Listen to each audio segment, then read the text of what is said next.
I always knew Karen hated me, but the day I dropped my daughter at her front door was the day I learned just how far a bitter woman would go. Her pride was shattered. Karen had always treated me like I was some personal threat to her little kingdom. The HOA presidency she clung to like a crown she never earned. To her, every sidewalk crack was a crime. Every misplaced trash can an attack on her authority, and every disagreement a declaration of war. I was the only person who dared question her ridiculous rules, and she never forgave me for that. In every meeting, she sat stiffly on her cheap plastic throne, tapping her pen like a judge waiting to deliver a sentence, glare sharp enough to cut steel. But everything exploded after I exposed her misuse of HOA funds. I didn't plan on humiliating her. I just wanted the truth out.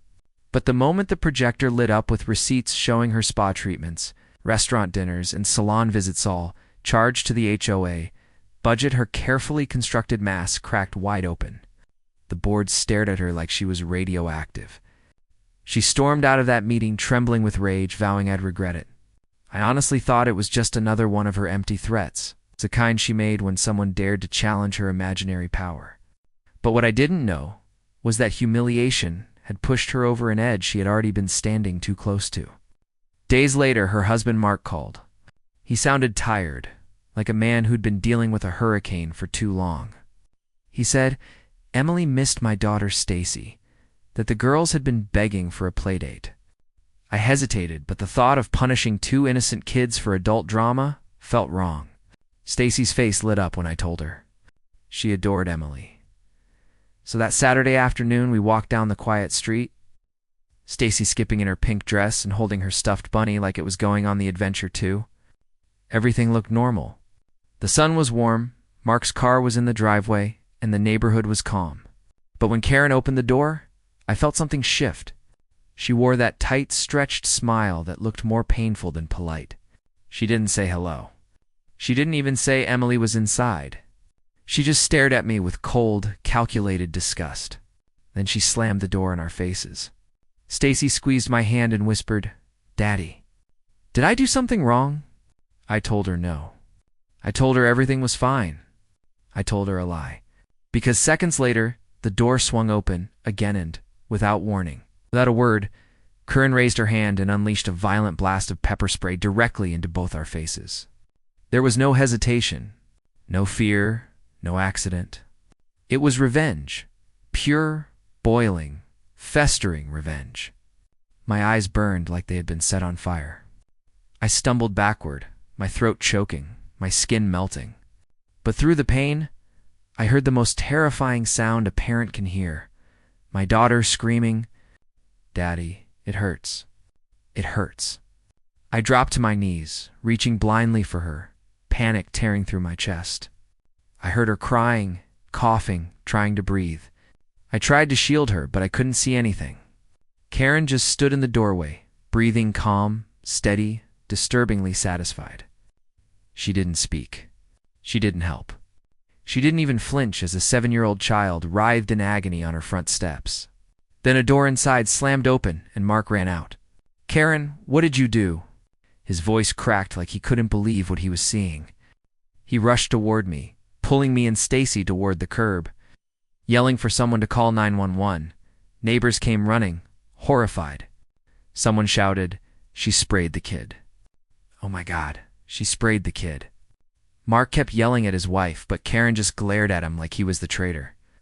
She didn't move from the doorway, didn't apologize, didn't react. She looked emotionless, like she was watching a movie scene, not something she caused. The paramedics arrived, flushing our eyes, lifting Stacy onto a stretcher, and repeating the same phrase over and over. "Hold still, sweetheart. You're safe. You're safe now." I knew she wasn't safe. Not yet. Not until Karen was dealt with. Not until I found out why she had done this. Not until I understood how deep her obsession with power really went. And as the ambulance doors closed, sirens rising into the air, I held my daughter's trembling hand and realized one thing with absolute certainty. Karen hadn't just attacked us. She had declared war. By the next morning, I realized Karen hadn't just crossed a line. She had burned it, buried it, and danced on its ashes. I woke up in the hospital chair beside Stacy's bed. my daughter's face still red and swollen under medical gauze. No parent is ever ready to see their child hurt, but watching her tiny hands twitch in pain was something that tore straight through my soul. The doctor said the burns would heal, but she needed days of treatment and follow-up care. I held her hand and promised her she was safe now, though deep inside I was still shaking with fury. When the police arrived around noon, I thought justice was finally about to begin. But instead, the first thing they told me was that Karen claimed I had attacked her. According to her twisted fantasy, I had forced my way into her home, and she used pepper spray in self-defense. I laughed. Not because it was funny, but because the lie was so pathetic it sounded like desperate fiction. But then the officer pulled out his phone and pressed play. Karen's doorbell camera? Her own device. Her own evidence? The video showed everything: me knocking calmly, Stacy holding her stuffed bunny, the door opening, closing, then reopening as Karen stepped forward and sprayed us without hesitation. The officer's expression changed instantly. "Sir," he said, "you're not under investigation." She is. That footage spread like wildfire. By evening, it was everywhere. Local news, community pages, HOA group chats, neighbor text threads. The headline, HOA President Pepper Sprays Child. The moment that headline hit, Karen's carefully built kingdom cracked apart. Neighbors who once feared her now openly cursed her name. People she had bullied for years began sharing their own stories.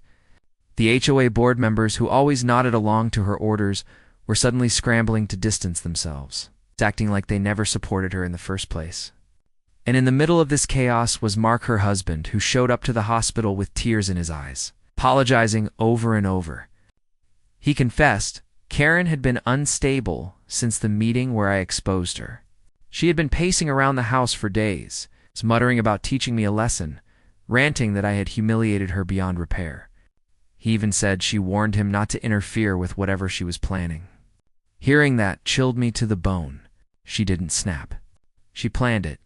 Karen was arrested the next morning on charges, including assault, child endangerment, and filing a false report. Watching them take her away in handcuffs should have felt satisfying. But all I felt was disbelief that a grown woman had allowed her bruised ego to drive her to attack a child. In court, she put on the performance of her life. She cried, wailed, clutched tissues dramatically, claimed she was suffering from emotional trauma because she felt threatened. She painted herself as the victim of harassment. She begged the judge for mercy. But the moment the video played on the courtroom screen, the entire room froze. The silent, cold brutality of her actions destroyed her story in seconds. The judge wasn't impressed. He called her behavior malicious, premeditated, and dangerously unhinged. Her sentence included fines, community service, mandatory therapy, and a long-term restraining order protecting me and my daughter. She was permanently barred from every HOA or community leadership position in the region. But the consequences didn't stop there. Mark filed for divorce that same afternoon, gained custody of Emily, and moved out before Karen was even released. He told me he couldn't raise his child with someone who targeted another child. The HOA itself was sued for ignoring her abuse of power for years. We settled, and that settlement is why Stacy's college fund is now more than secure. And the board? They unanimously voted me in as the new HOA president. My first rule was simple. No one, no matter how entitled, arrogant, or power-hungry, would ever be allowed to use authority as a weapon again. Weeks later, after Stacy had healed enough to play outside again, I stood on my porch watching her laugh with her friends. And when I looked down the street toward Karen's old house, empty, lifeless, blinds drawn, I realized something. Karen thought she blinded us. But in the end, she blinded herself to her power, her reputation, her family, and her life as she knew it. She lost everything. And all because she couldn't stand losing control.